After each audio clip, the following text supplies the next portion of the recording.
Salam, hər vaxtınız xeyir olsun. Mən Fes Akademiyanın informatika müəllimi Məxluqə müəllim.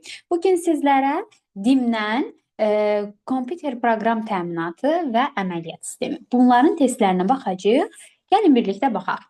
Əvvəlcə birinci sualdan başlayaq. Birinci sualda deyilir. Sistem deməli, qeydənə karandaşımı götürəcəm. Aha. Deməli, qeyd edir ki, sistem proqram təminatına aid deyil. Biz bilirik ki, sistem proqram təminatına aid olanlar hansılardır? Təbii ki, əməliyyat sistemləri, əməliyyat örtükləri, ondan sonra driverlərdir, utilitlərdir, arxivatorlardır, arxivləşdirmə proqramlarıdır, antivirus proqramlarıdır. Bunlar hamısı sistem proqram təminatına aiddir. Və sistem proqram təminatına aid olmayanını biz seçməliyik. Gəlin indi baxaq. Baxın, burada Adobe Illustration var. Bu tətbiqi proqrama aiddir. Biri bu. Daha sonra Doktor Word-də, baxın, bu sistem proqrama aiddir. Bunu çıxıram. Linux əməliyyat sistemi də çıxıram. Bu da sistem proqram təminatına aiddir. Excel burada tətbiqi proqram təminatıdır. 4 və Oracle. Excel-də cədvəl deməli cədvəl üçün istifadə olunur, Oracle-da. Burada hər ikisi tətbiqi proqramlara aid olduğu üçün və burada Disclinap artıq sistem proqrama aiddir. Burada hansılar aid olur? 1, 4, 5. Təbii ki, D variantı. Növbəti suala baxaq. İkincisi, hansı sistem proqramlarına aiddir? Bayaq saydıqlarımızın hamısını indi burada axtaracağıq. Deyir, utilitlər və qrafiki redaktorlar. Qrafiki redaktorlar təbii ki də tətbiqi proqramlara aiddir. A7. Antivirus proqramları okey, amma translyatorlar xeyir. Bu artıq utilitlərə aid, üzr istəyirəm, proqramlaşdırma alətlərinə aiddir. Bu da getdi. Arxivləşdirmə proqramları düzdür, amma burada interpretatorlar var axı. Bu da proqramlaşdırma alətləridir, yəni instrumental proqramlara aiddir. Bu da getdi. Əməliyyat sistemləri düzdür və arxivləşdirmə proqramları tamamilə düz və düzdür. Y variantında səhv nədədir? Driverlər və utilitlər. Driverlər düzdür, amma burada bir deyim də kompilator görürsünüz ki, kompilator instrumental proqramlara aiddir. Aha, növbəti suala baxaq. Üçüncüsü, əməliyyat sistemlərini müəyyən edin. Biz bilirik ki, Linux-dur. MS Word tətbiqi proqram təminatıdır. Bunu çıxırıq. Daha sonra gəlir burada bizdə Mac OS.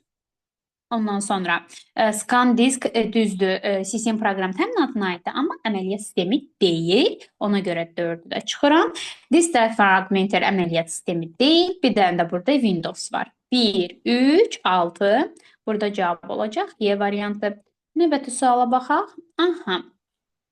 Növbəti sualda mənə deyir ki, uyğunluğu müəyyən et. Əməliyyat sistemi, tətbiqi proqram, proqramlaşdırma dilləri. Aha, gəlin edək. Bir-bir. Aha. Deməli, ilk növbədə başlayıram buradan əməliyyat sistemi. Hansılardır? Baxın, burada MS-DOS var. Bu əməliyyat sistemidir. Birə getdim. A. Ondan sonra. Aha. Daha sonra bir də var Linux. Burada əməliyyat sistemidir. Getdi D. Əla. İndi gedirəm. Tətbiqi proqramlar. Baxıram, burada Oracle cədvəl üçün istifadə etdiyimiz proqramlardan biridir. Tətbiqi proqramdır. 2-yə getdi, deməli B və təbii ki də burada birdəki nə var? Adobe Photoshop var. Bu da ki tətbiqi proqramdır və 2-yə getdi C. Təbii ki də burada sadəcə bir dənə C++ qaldı. Bu da ki proqramlaşdırma dilləridir. Yəni deməli 3-cüyə də getdi Y variantı. 1-ə AD, 2-yə BC, 3-ə isə Y variantı. Deməli burada oldu cavabımız D variantı. Növbəti suala keçək. Deyir ki, Windows əməliyyat sistemi ilə bağlı doğru fikirləri müəyyən edin. Deyir ki, failin adında 255-dən 55 simvoldan az ola bilməz yox, çox ola bilməz olmalıydı cümlə. Bu səhvdir.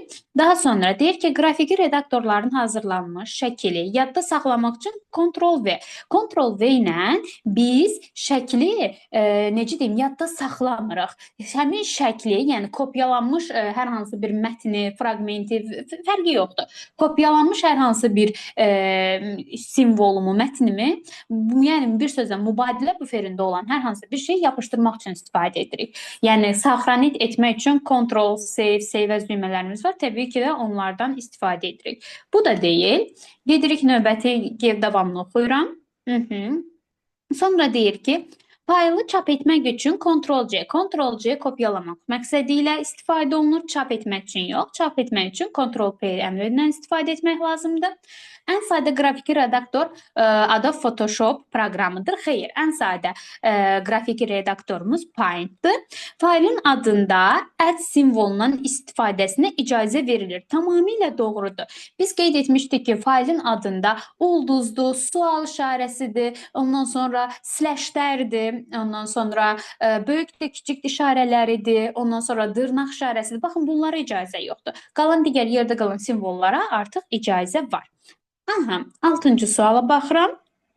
Deməli, deyir ki, sistem proqram təminatı müəyyən edin. Gəlin, burada biz nə edə bilərik?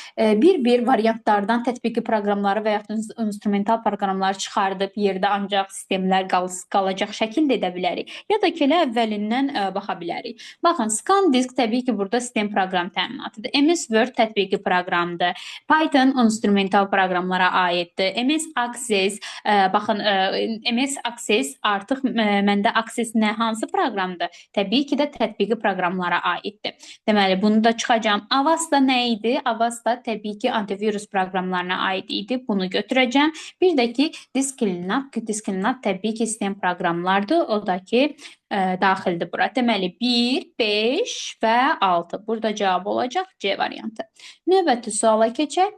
Ardıcıllığı tamamlayın. Panda, MHAFS, Norton bunların hər biri diqqətlə baxdıqda görəcəksiniz ki, bunların hər biri antivirus proqramlardır və antivirus proqramı bir də buna Avast da var. O da antivirusdur bizdə.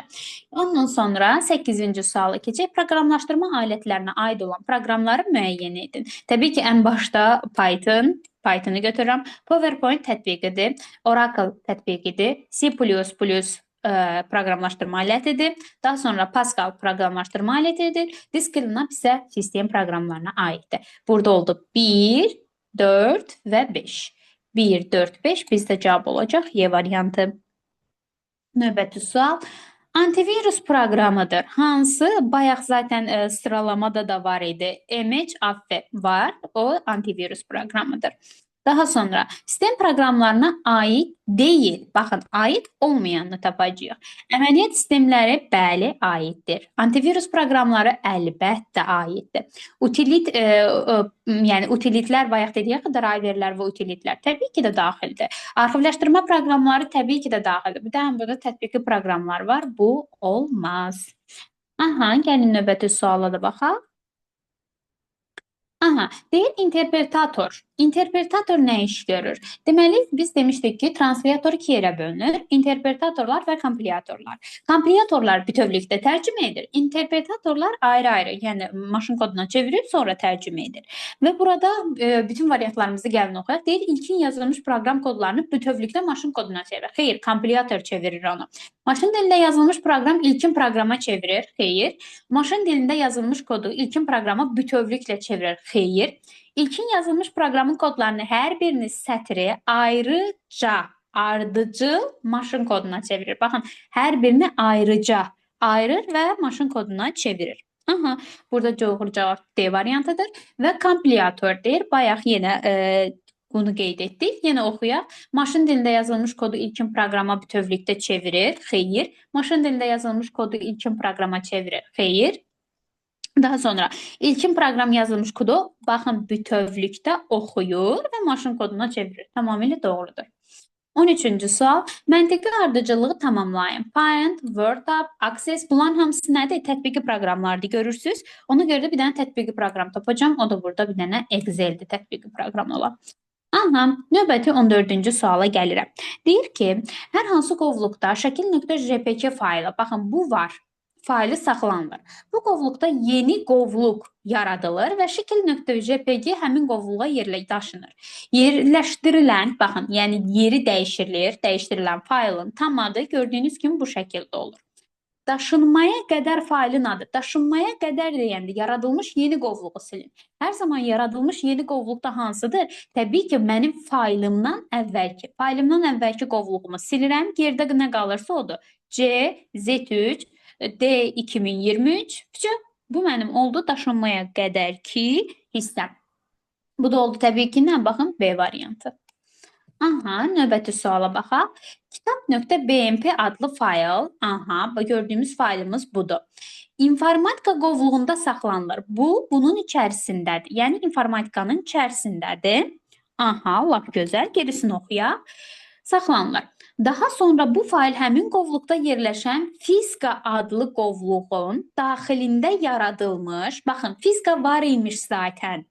Bu informatikanın içində fiska var imiş zaten. Bunun içində də bir dənə də yeni qovluq daşındı. Baxın, daxilində yaradılmış yeni qovluğa daşındı. Bir dənə də yeni qovluq yaradıblar.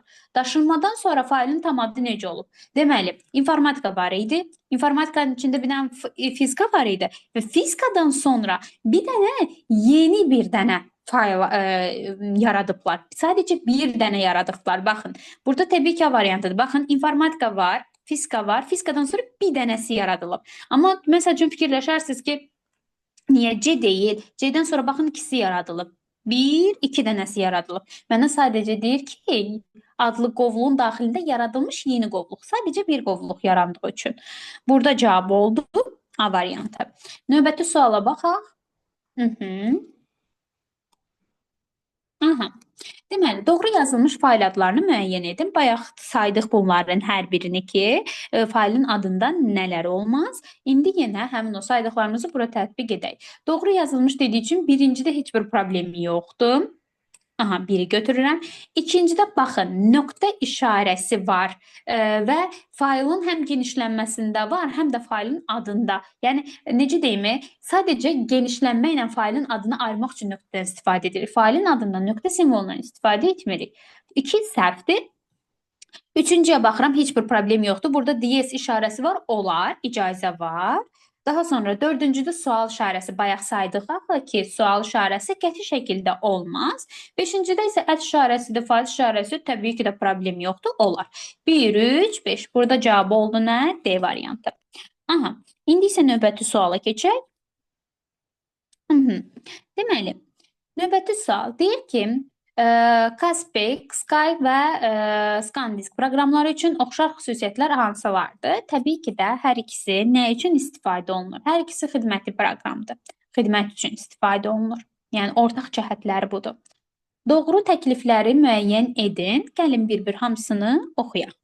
Deməli, qeyd edir ki, basis proqramlaşdırma dilidir. Tamamilə doğrudur. Tamamilə doğrudur. MS Excel mətn redaktorudur, xeyr, cədvəl redaktorudur. 2 getdi. OpenOffice Impress qrafiki redaktorlardır. OpenOffice Impress qrafiki qətiyyən əsla. Aha, daha sonra gəlirəm bura. Tətbiqi proqramlar kompüter proqramı təminatının əsasını təşkil edir. Xeyr, kompüter proqram təminatının əsasını tətbiqi proqramlar təşkil etmir. Yəni, sistem proqramlar olmasa, onları kompüterdə, necə deyim, işlək vəziyyətdə olmasa, tətbiqi proqramların heç də bir əhəmiyyəti qalmaz. Bu getdi. PowerPoint tətbiqi proqramlara aiddir. Aha, bəli, PowerPoint tətbiqi proqramdır. Driverlər kompüter qurğularının işini idarə edən proqramdır. Tamamilə doğrudur. Driverlər kompüter qurğularının işini idarə edən proqramdır. Amma kompiliatorlar kompüter qurğularının işini idarə edən qurğudur. Aralarındakı fərqi də burada demiş oldum. Deməli, cavab 1, 5, 6. Cavab burada olacaq. A variantı. Növbəti sual. Utilitlərə aid olan proqramları müəyyən edin. Utilitlər bilirsiniz ki, sistem proqramlarına aiddir və sistem proqramlarına nə daxildirsə onu. Məsələn, MS SQL bu tətbiqi proqramdır. Bunu çıxıram. Photoshop tətbiqi proqramdır. Basic burada var, instrumental proqramdır. Getdi. Burada bir dənə qaldı nə? MS-DOS-dan Panda. Unutmayın ki, utilitlər bizdə dedik ki, sistem proqramları 2 yerə bölünür. Baza və servis. Yəni MS-DOS əməliyyat sistemidir. Burada bir dənə Panda var ki, utilitlərə aiddir.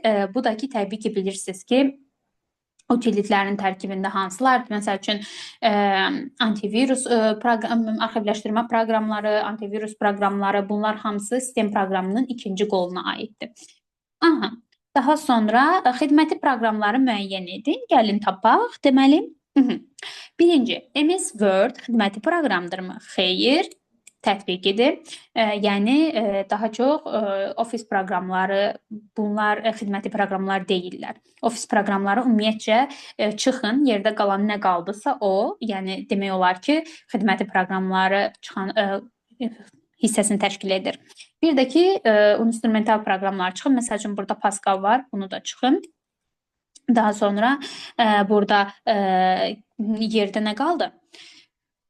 Deməli, qaldı mənə nə? MS Office qaldı, Scan disk qaldı, bir də ki, Avasta qaldı. MS-DOS əməliyyat sistemidir, yəni xidməti proqram deyil də o. Bunu da çıxırıq. Deməli, 2, 4 və 5 cavab oldu nə? C variantı. Belə müəllimlər və şagirdlər növbəti dərs izah videolarımızda və test izah videolarımızda görüşmək ümidi ilə özünüzə yaxşı baxın. Hələlik.